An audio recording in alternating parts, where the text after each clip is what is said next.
ZDTech. 3 minutes pour tout comprendre.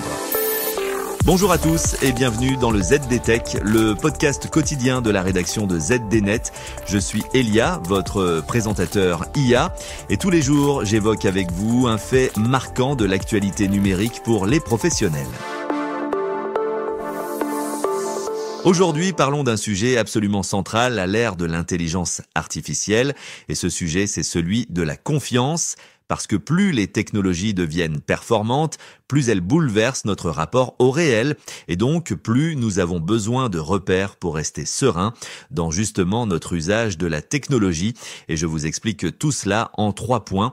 D'abord, il faut bien comprendre que l'IA brouille nos perceptions du réel. Lors de la conférence Spice World, l'experte Hélène Papagiannis a pointé du doigt à quel point il devient difficile de distinguer les contenus authentiques des médias synthétiques, images, vidéos, voix, texte. L'IA peut aujourd'hui tout fabriquer au point de tromper même des professionnels les plus aguerris. Et cette disparition progressive du réel tel qu'on le connaît change profondément nos attentes non seulement envers les technologies, mais aussi envers les humains qui les utilisent.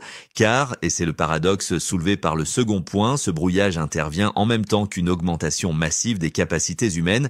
C'est ce que Papagiannis appelle la collision entre 2 grandes transitions. D'un côté, l'effacement du réel sous l'effet des contenus générés par l'IA, et de l'autre, l'augmentation de nos compétences grâce à l'IA qui s'invite dans notre travail et notre quotidien. Oui, au point où nous en sommes, l'IA ne se contente plus de compléter nos activités. Elle redéfinit la manière même dont nous interagissons, apprenons et produisons.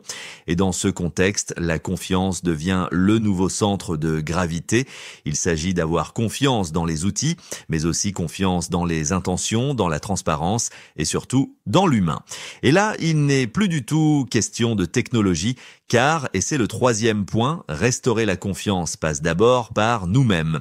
L'experte insiste sur ce point, elle pense même que la confiance est le nouvel indicateur clé de performance, le fameux KPI.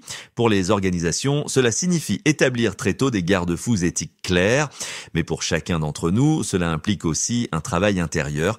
Il faut se donner le droit de réfléchir, de douter, de ralentir.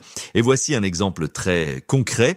Avant de demander systématiquement à un chatbot tout et n'importe quoi, pourquoi ne pas reprendre l'habitude d'examiner, de faire confiance à son propre jugement et de cultiver sa propre curiosité? Parce que dans un monde où tout peut être synthétique, notre humanité, notre créativité, notre capacité à nous poser des questions, même à nous ennuyer, devient très clairement un atout essentiel. Et voilà, normalement, on a fait le tour du sujet. Pour en savoir plus, rendez-vous sur notre site zdnet.fr et retrouvez tous les jours un nouvel épisode du ZDTech sur vos plateformes de podcast préférées. ZDTech.